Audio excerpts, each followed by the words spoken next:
Hello friends, आज का यह वीडियो उन सहारा निवेशकों के लिए काफ़ी महत्वपूर्ण होने जा रहा है जिन्होंने पोर्टल पर अप्लाई किया है लेकिन अभी तक उनको उनका रिफंड नहीं मिला है। साथ ही साथ इस वीडियो में हम लोग बात करेंगे कि क्या आप पोर्टल के अलावा दूसरे किसी अन्य माध्यम से भी अपना सहारा का भुगतान ले सकते हैं।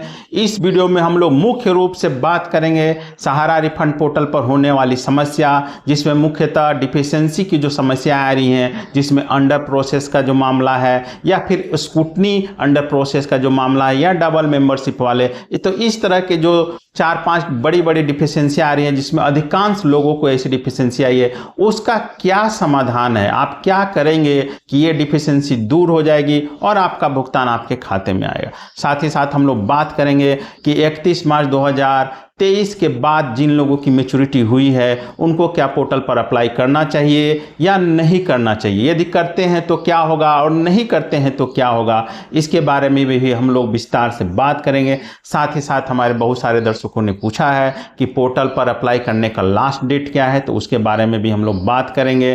तो आज का यह वीडियो काफ़ी महत्वपूर्ण होने जा रहा है क्योंकि आज की इस वीडियो में हम लोग बात करेंगे सहारा रिफंड पोर्टल पर होने वाली परेशानियों को लेकर, साथ ही साथ किसी अन्य माध्यम से आप कैसे भुगतान प्राप्त कर सकते हैं उसके बारे में भी चर्चा करेंगे। तो यदि आप हमारे चैनल पर नए हैं तो प्लीज़ चैनल को सब्सक्राइब कर लें और साथ ही साथ मैं आपसे रिक्वेस्ट करूंगा, चूंकि हम लोग अपने इस चैनल के माध्यम से समय समय पर सहारा भुगतान को लेकर जो समस्याएं हैं उसको लेकर उस मुद्दे को उठाते रहते हैं, उसके समाधान को बताते रहते हैं। ऐसे में मैं आपसे रिक्वेस्ट करूंगा कि चूंकि भारत में 13 करोड़ निवेशक हैं और सभी लोग कहीं ना कहीं परेशान हैं, ऐसे में यदि आप इस वीडियो को अधिक से अधिक लाइक और शेयर करते हैं तो कहीं ना कहीं उन लोगों तक कुछ छोटी मोटी जो जानकारियां हम लोग कहीं कहीं से जुटा कर लाते हैं उन तक पहुंचेगी और हो सकता है कि आपके द्वारा एक किया गया छोटा सा लाइक और शेयर किसी का पैसा दिला सकता है। तो प्लीज़ लाइक और शेयर करना ना भूलें। तो आइए दोस्तों शुरू करते हैं आज का यह वीडियो। सबसे पहले हम लोग बात कर लेते हैं कि अभी तक मान लीजिए 13 करोड़ निवेशक हैं और वह मुश्किल 2 करोड़ से भी कम लोगों ने, बहुत कम लोगों ने, मान के चलिए कि 10 से 15% निवेशकों ने ही अभी तक सहारा रिफंड पोर्टल पर क्लेम किया है और जिन लोगों ने क्लेम किया है उसका भी 0.001% लोगों का ही भुगतान आया है। तो ऐसे में बहुत सारे ऐसे निवेशक हैं जिनका विश्वास पोर्टल पर नहीं है। वो समय समय पर सवाल करते रहते हैं, सवाल पूछते रहते हैं कि आप बताइए कि पोर्टल की स्थिति तो बहुत ख़राब है, पोर्टल से हमें तो भुगतान मिल नहीं रहा है, तो क्या हम दूसरे किसी अन्य माध्यम से सहारा का भुगतान प्राप्त कर सकते हैं, पोर्टल के अलावा हम किन अन्य माध्यमों से सहारा का भुगतान प्राप्त कर सकते हैं। दोस्तों अभी जो स्थिति है और जो सुप्रीम कोर्ट का आदेश है, सुप्रीम कोर्ट का जो गाइडलाइन है, आरबीआई और सेबी का जो गाइडलाइन है और आरबीआई सेबी का जो प्रतिबंध सहारा के ऊपर लगे हुए हैं, उसके अनुसार आप फिलहाल, जो मेरी जानकारी है उसके अनुसार, आप पोर्टल के अलावा किसी अन्य माध्यम से सहारा का भुगतान नहीं प्राप्त कर सकते हैं।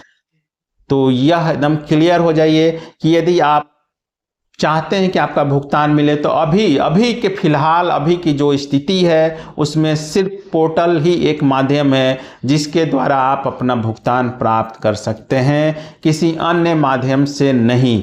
यदि कोई आपको बोलता है कि दूसरी तरह से आपको पैसा दिला देगा, आपका भुगतान दिला देगा, तो उससे पूछिए कि भाई आप जिस माध्यम से कह रहे हैं, जैसे कह रहे हैं वैसे क्या कुछ लोगों को मिला है। अगर मिला है तो आप उनका नाम, पता, फ़ोन नंबर ले लीजिए, इंक्वायरी कीजिए, हो सकता है कि वो दिलवा दें, अच्छी बात हो गई। लेकिन जो फिलहाल जो सुप्रीम कोर्ट का आदेश और आरबीआई सेबी की जो गाइडलाइन है उसके अनुसार आपको सिर्फ और सिर्फ सीआरसीएस रिफंड पोर्टल से ही भुगतान मिल सकता है, वो भी अगर भगवान ने चाहा तो, क्योंकि पोर्टल की स्थिति क्या है सबको पता है। अब हम लोग आते हैं डिफिशियंसी के मैटर पर। जितने लोगों ने सहारा रिफंड पोर्टल पर क्लेम किया है, शायद ही किसी कोई हो जिसको डिफिशियंसी का मैसेज नहीं आया हो। हालांकि डिफिशियंसी की समस्या को दूर करने के बाद उनका भुगतान आ जा रहा है, ये भी झूठ नहीं है, भुगतान आ रहा है। 50,000 रुपए तक का क्लेम जिनका निवेश का राशि था उसका भुगतान उन्हें मिल रहा है। हाँ, सूद नहीं मिल रहा, मूलधन मिल जा रहा है। लेकिन डिफिशेंसी की समस्या काफ़ी विकराल है, काफ़ी ज़्यादा है। कुछ महत्वपूर्ण डिफिशेंसी की हम लोग चर्चा करेंगे। ऐसे तो डिफिशेंसी कई है, लेकिन जो सबसे ज़्यादा डिफिशेंसी आ रही है वो है अंडर प्रोसेस की। बहुत सारे लोगों ने जिन्होंने क्लेम किया है, 1.5 साल हो गए, 2 साल होने जा रहे हैं, उन लोगों को स्टेटस चेक करते हैं तो उसमें लिखा आता है अंडर प्रोसेस। आपका जो क्लेम है वो अंडर स्टेटस चेक करने पर अंडर प्रोसेस दिखाता है। तो यदि आपको भी ऐसा आया है तो आपको घबराना नहीं है। आपने जो भी डॉक्यूमेंट जमा किए हैं उसकी जांच चल रही है, आपके क्लेम को रिजेक्ट नहीं किया गया है। आप वेट कीजिए, आने वाले दिनों में हो सकता है कि आपके डिफिशेंसी को दूर कर दिया जाए, या फिर जो भी स्टेटस होगा, स्टेटस अपडेट होगा तो समय समय पर आप स्टेटस चेक करते रहेंगे। यदि कोई समस्या आएगी अंडर प्रोसेस के बाद तो उसके लिए वो दूसरी डिफिशेंसी भेजेंगे, या फिर अगर डिफिशेंसी नहीं लगेगी तो आपका पैसा आपके खाते में आ जाएगा। एक और समस्या आ रही है स्क्रूटनी अंडर प्रोसेस की, कि स्क्रूटनी में है। जी हाँ दोस्तों, ये अंडर प्रोसेस के बाद की है, जब अंडर प्रोसेस के बाद आपके डॉक्यूमेंट का वेरिफिकेशन CRCS के द्वारा किया जाता है। जैसा कि आप लोगों को पता है कि प्रथम चरण में सहारा के ऑफिसों से आपके डॉक्यूमेंट को स्कैन करके अपलोड किया जाता है CRCS के पोर्टल पर। उसके बाद पोर्टल के जो अधिकारी हैं, कर्मचारी हैं, वो लोग आपके डॉक्यूमेंट और सहारा के जो डॉक्यूमेंट है उसका मिलान करते हैं और फिर भुगतान की प्रक्रिया शुरू होती है। तो ये जो मिलान करने वाली जो प्रक्रिया है CRCS के द्वारा, तो उसी को स्क्रूटनी बोलते हैं। मतलब छांट काट, जांच पड़ताल चल रही है। तो यदि ये आपको ऐसा मैसेज आया है तो आपको घबराना नहीं है, बल्कि खुश होना चाहिए कि बहुत ही जल्द आपका पैसा आपके खाते में आ जाएगा। यदि कोई डिफिकल्टीज नहीं हो, कोई समस्या नहीं हो, अगर स्क्रूटनी में कुछ गलत नहीं पाया जाता है तो आपका पैसा आ जाएगा। नहीं तो उसके बाद जो प्रॉब्लम होगा उसकी डिफिशेंसी भेजकर आपको स्टेटस के द्वारा सूचना दी जाएगी, तब आप उस डिफिशेंसी को दूर करके अपना भुगतान पा सकते हैं। एक और सबसे ज़्यादा आ रहा है डबल मेंबरशिप का।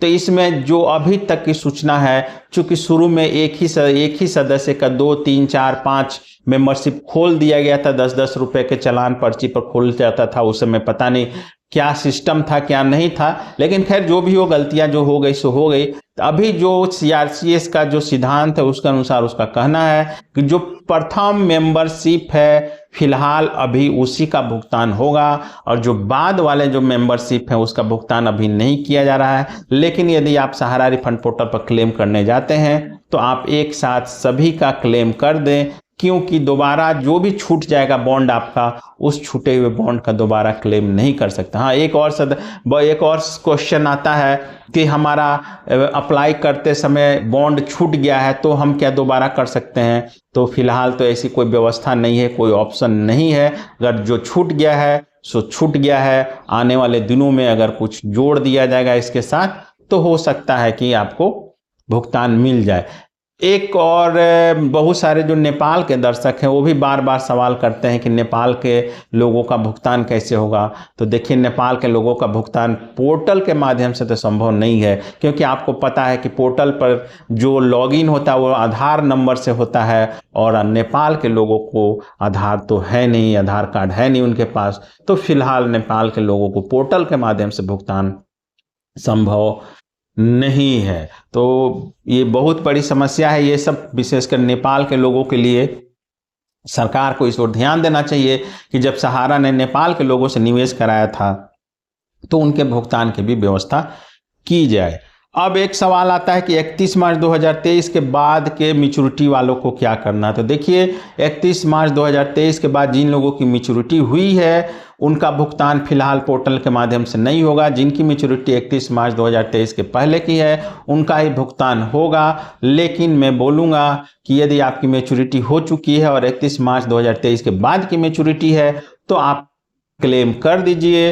हो सकता है कि आने वाले दिनों में पोर्टल के माध्यम से इस डेट को आगे बढ़ा दिया जाए। तो ऐसे में यदि आप क्लेम किए रहेंगे तो आपको आसानी होगी और पहले आपको पैसा का भुगतान हो सकता है। तो यदि आपकी मैच्योरिटी 31 मार्च 2023 के बाद की है और अभी हो चुकी है तो आप क्लेम कर सकते हैं। क्लेम करने पर कोई रोक नहीं है। अब हम लोग आते हैं आखिरी सवाल पर कि पोर्टल का लास्ट डेट क्या है।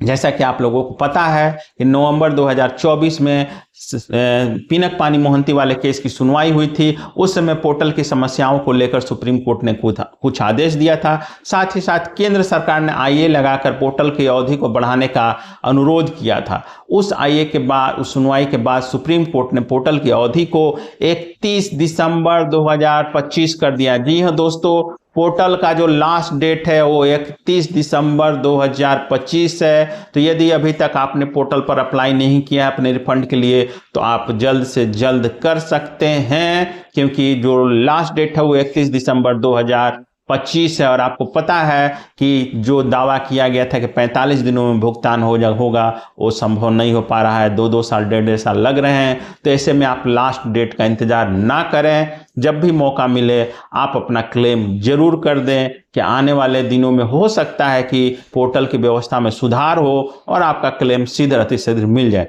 तो आप 31 दिसंबर का इंतजार ना करें, आप पहले भी कर सकते हैं। उम्मीद करता हूं दोस्तों मेरे द्वारा दी गई जानकारी से आपको कुछ न कुछ मदद मिली होगी। यदि आप किसी अन्य समस्या, सहारा के भुगतान से किसी अन्य समस्या से ग्रसित हैं और उसका जवाब जानना चाहते हैं तो आप जरूर सवाल कीजिए। मैं कोशिश करूंगा कि आपके सवालों का सही और सटीक जवाब दे सकूं। धन्यवाद दोस्तों।